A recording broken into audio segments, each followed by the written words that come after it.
오늘 우리에게 주신 하나님 말씀은 데살로니가전서 4장 1절부터 12절까지의 말씀입니다. 신약성경 331면에 있습니다. 데살로니가전서 4장 1절부터 12절 말씀 우리 이렇게 한 목소리로 봉독하도록 하겠습니다. 4장 1절부터 12절 함께 읽습니다. 시작. 그러므로 형제들아, 우리가 끝으로 주 예수 안에서 너희에게 구하고 권면하노니, 너희가 마땅히 어떻게 행하며 하나님을 기쁘시게 할 수 있는지를 우리에게 배웠으니 곧 너희가 행하는 바라 더욱 많이 힘쓰라. 우리가 주 예수로 말미암아 너희에게 무슨 명령으로 준 것을 너희가 아느니라. 하나님의 뜻은 이것이니 너희의 거룩함이라. 곧 음란을 버리고 각각 거룩함과 존귀함으로 자기의 아내 될 줄을 알고, 하나님을 모르는 이방인과 같이 세욕을 따르지 말고 이 일에 분수를 넘어서 형제를 해하지 말라. 이는 우리가 너희에게 미리 말하고 증언한 것과 같이 이 모든 일에 주께서 신원하여 주심이라. 하나님이 우리를 부르심은 부정하게 하심이 아니요 거룩하게 하심이니, 그러므로 저버리는 자는 사람을 저버림이 아니요 너희에게 그의 성령을 주신 하나님을 저버림이니라.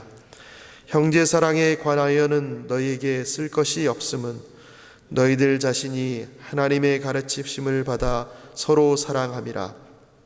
너희가 온 마게도냐 모든 형제에 대하여 과연 이렇게 행하도다. 형제들아, 권하노니 더욱 그렇게 행하고, 또 너희에게 명한 것 같이 조용히 자기 일을 하고 너희 손으로 일하기를 힘쓰라. 이는 외인에 대하여 단정히 행하고 또한 아무 궁핍함이 없게 하려 함이라. 아멘.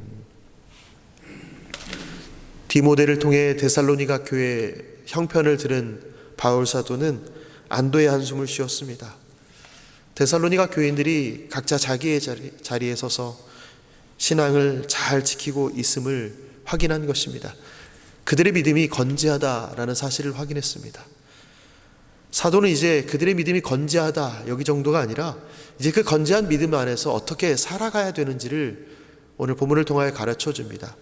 너희가 잘 믿음에 서 있구나, 이 정도에서 만족하지 않고 이제는 믿음에 서 있는 것을 머물러 있지 말고 하나님을 기쁘시게 하는 일이 무엇인지를, 또 하나님을 기쁘시게 하는 방법을 배운 그대로 더욱 힘써 행하라 라고 가르칩니다.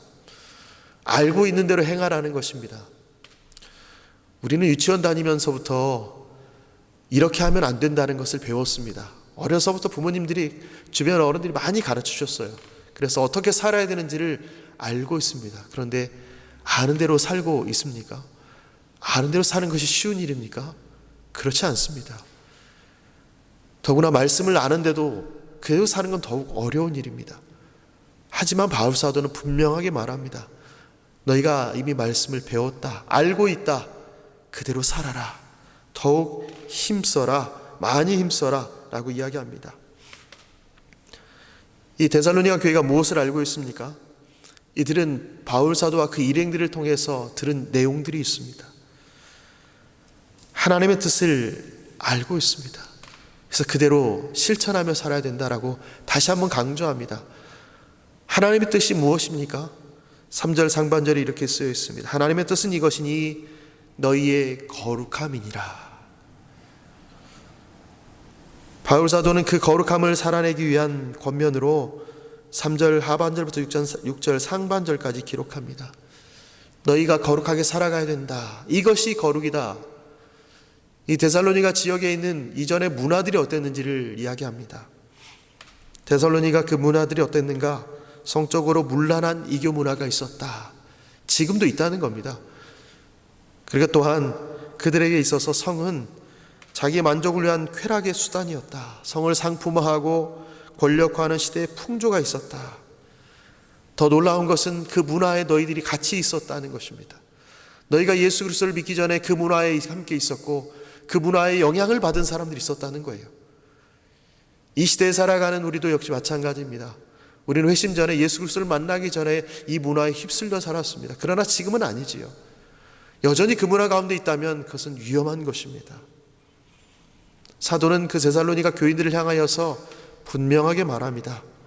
너희는 이방인이 아닌 그리스도인으로서 이제 살아야 된다. 이방인의 모습, 예수 그리스도를 알기 전에는 그렇게 살았지만 지금은 그렇게 살아서는 안 된다라고 가르치는 것입니다. 거룩함을 지켜라 라고 이야기합니다. 세상이 이것이 맞다고 얘기할 수 있습니다. 세상이 이것이 훨씬 더 유익하다고 말할 수 있습니다. 세상이 이것이 더 즐거운 일이라고, 이것이 너는 느끼지 못하는 것이라고, 너는 괴롭게 사는 것이라고 말할 수 있습니다. 그러나 바울 사도는 데살로니가 교회를 향하여서 분명하게 이야기합니다. 세상이 뭐라 하든 상관없이 너희는 하나님의 기준을 가지고 사는 사람이다. 세상이 말하는 그 즐거움이 아니라 너는 하나님의 기쁨을 가지고 사는 사람이다. 하나님께서 주신 확실한 기준을 가지고 그 원리를 따라 살아라. 남들이 보기에는 답답할 수 있다. 그러나 그것이 성경이 말하는 것이라면, 남들이 보기에는 고지식할 수 있다. 그러나 그것이 하나님 말씀이라면 그렇게 살아야 된다라고 가르칩니다. 여기서는 분명히 자기 아내를 대할 줄 안다. 각각 거룩함과 존귀함으로 자기 아내를 대할 줄 알고 라고 되어 있지만 아내만 말하는 것은 아닙니다. 물론 이 당시의 문화가 아내들을 함부로 보는 히브리 문화도 있었지만 반면에 이방의 문화는 남편을 함부로 버리는 문화도 있었습니다. 꼭 아내에게만이 아니라 남녀 각각 모두 자신의 몸을 거룩한 성전으로 다스리고 지켜야 된다고 얘기하는 것입니다. 하나님을 알지 못하는 이방인들과 다른 일상을 살아내라는 것입니다. 누가 봐도 저 사람은 다르다라고 말할 수 있어야 된다는 것입니다. 거룩은 구별된 삶을 사는 것입니다. 같은 한 세상 안에 살지만 그들과는 구별된 존재로 살아가는 것. 너와 나는 다른 사람이야 라고 구분하는 것이 아니라 너와 나는 다른 존재야 라고 사는 것이 거룩입니다. 다른 사람들과 구별된 삶을 사는 사람들을 우리는 그리스도인이라고 부릅니다. 그리고 그들이 모인 공동체를 우리는 교회라고 부릅니다. 우리는 여기서 고민해야 될 것이 있습니다. 그러면 우리는 교회의 모습이 뭘까? 구별된 존재들이 모여 사는 것이 교회인데 교회는 뭘까를 고민해야 됩니다. 사람들이 모여서 정을 나누고 서로를 위로하고 함께 기뻐하고 선행도 함께하고 축복의 자리, 슬픔의 자리 함께 하는 것, 이것이 교회일까? 이런 모임은 많을수록 긍정적인 변화를 일으킵니다. 또 사람들이 살아가는데 이런 모습들이 많이 필요합니다. 그런데 우리는 이 모습을 교회라고 생각해서는 안 됩니다. 교회는 그 모임들과 다른 점이 있어야 됩니다. 사회를 긍정적으로 바꿔가는 그런 분위기를 만들어가는 것도 필요하겠지만 교회는 그것을 넘어서서 하나님의 뜻, 거룩을 살아내고 있는가? 과연 이 모습을 통하여 하나님의 뜻을 드러내고 그들로 하여금 그리스도를 바라보게 하고 있는가? 그것이 교회의 모습이어야 됩니다. 단순히 우리가 긍정의 힘 가지고 긍정적인 변화를 이끌어내기 위한 모임으로 간다면 하나님은 사라지고 분위기 좋은 모임이 될 뿐입니다. 역으로 생각하면 우리의 교회 모습이 분위기가 좋고 우리끼리 좋고 서로 기뻐하고 슬퍼하고 복을 나누는 축복하는 자리이다. 근데 그곳에 하나님의 뜻이 없다, 거룩이 없다, 구별됨이 없다, 하나님을 바라보는 모습이 없다라고 한다면 우리는 교회 안에 있지만 교회 공동체라고 말할 수 없습니다. 오늘날의 교회 모습은 교회 밖에 있는 이 동호회나 동아리나 어떤 선행을 이끌어가는 사람들의 모습과 어떤 차이가 있는가? 교회 밖에 있는 그런 모임들과 다른 점이 없다면 교회는 점점 사람들이 교회를 찾지 않게 될 겁니다. 그냥 저기 가면 착한 사람들 모인 것 같아, 이 정도라면 사람들은 더 이상 교회를 동경하지 않습니다. 내가 교회에 가야 될 필요성을 느끼지 못합니다. 교회는 그런 모임과 다른 것입니다. 목장 모임 안에서 우리가 위로의 말이 오갑니다. 내가 아픈 것들 내려놓고 나누게 됩니다. 기뻐하는 일들 나누게 됩니다. 그때 함께 슬퍼하고 기뻐하고 식탁의 규제를 나누면서 많은 이야기를 나눕니다. 목장 모임 갔다 왔는데 내 이야기를 실컷 하고 왔어. 속이 후련해. 이 정도라면 우리는 나의 뜻과 같은 사람들끼리 모여서 모임하는 게 훨씬 더 유익할 수 있습니다. 오늘 목장 모임 갔는데 우리 목자가 나를 힘들게 했어. 내 마음이 참 괴로웠어. 그런데 생각해보니 그게 하나님 말씀이야. 이게 느껴진다면 이것이 공동체입니다. 이것이 교회입니다. 매주일 교회 갔는데 우리 담임 목사님 말씀하실 때 참 좋은 말씀이야. 나는 그 말씀 들을 때마다 마음이 편안해. 이것도 교회일 수 있지만 하나님 말씀이 나의 폐부를 찌르고 나의 삶을 자꾸 하나님 바라보게 만들어. 내가 주님을 떠날 수 없게 만들어. 나의 죄 때문에 내가 다시 한번 주님을 붙잡게 되고 복음이 나를 살리는 것을 경험해. 이것이 교회입니다. 하나님은 데살로니가 교인들을 거룩한 백성을 삼기 위하여 부르셨습니다. 거룩함을 드러내라고 부르셨습니다. 주님은 우리를 성도로 부르셨습니다. 구별되이 살라고 부르셨습니다. 그리고 사도는, 성경은 데살로니가 교인들을 향하여서 또 우리를 향하여서 거룩한 삶을 살라고 방법을 알려줍니다. 바울 사도는 거룩을 일상에서 이렇게 드러내라고 이야기합니다. 형제를 사랑하는 모습으로 드러내라. 자신의 일을 성실히 행함으로 드러내라. 형제를 사랑하는 것 이미 너희가 잘하고 있다. 거기서 좀 그를 넘어서 이제는 너희 일을 열심히 해라.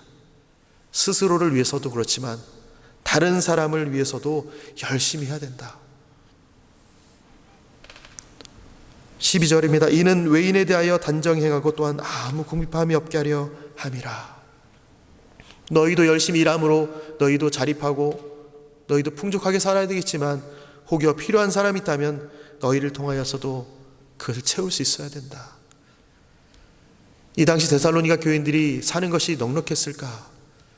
이방 땅에서 그리스도인으로 살아가는 것이 쉬운 일은 아니었을 겁니다.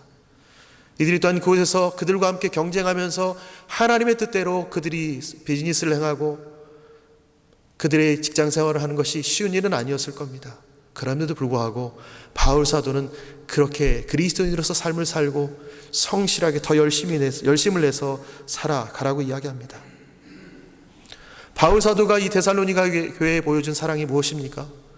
하나님께서 이미 예수 그리스도를 통하여서 바울과 그 일행들에게 보여주신 사랑을 나눠주는 것입니다. 데살로니가 교회는 그 사랑을 배운 자들이고 이제 자신들과 공동체의 순결을 지켜가며 말씀대로 살아내려고 열심을 내야 됩니다. 그것이 하나님을 기쁘시게 하는 것이고 하나님께서 기뻐하시는 뜻을 살아내는 것입니다. 하나님의 뜻을 알면 하나님의 그 뜻을 거룩한 일상으로 살아낼 수밖에 없습니다. 그래서 우리가 해야 될 일들은 그 하나님의 뜻을 알아가는 것입니다.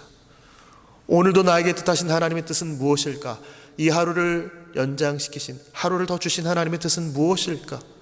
우리 자녀를 향한 하나님의 뜻은 무엇일까? 우리 교회를 향한 하나님의 뜻은 무엇일까? 그 뜻을 알기 위하여서 더 수고해야 되고 그 뜻을 알았다면 우리는 삶으로 살아내야 됩니다.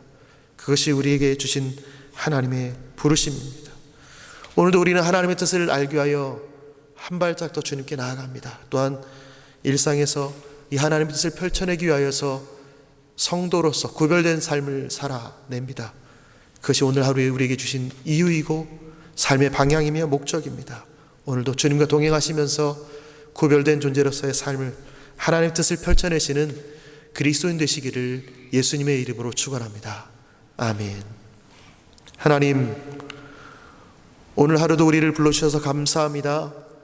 하나님의 뜻이 어디에 있는지 우리는 잘 알고 있습니다. 말씀을 통하여 매일 묵상하고 그 하나님의 뜻을 다시 한번 살아내려고 엎드립니다. 성경에 기록된 것대로 살아내려고 몸부림칩니다.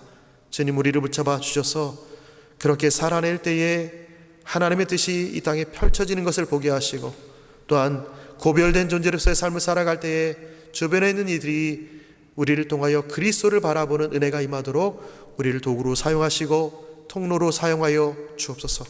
오늘도 하나님의 뜻을 붙잡고 하루를 살아내려 합니다. 우리에게 건강을 주시고 지혜를 주시고 하나님을 사랑하는 열심으로 이웃을 섬기는 귀한 은총을 덧입혀 주옵소서. 감사드리며 예수님의 이름으로 기도합니다. 아멘.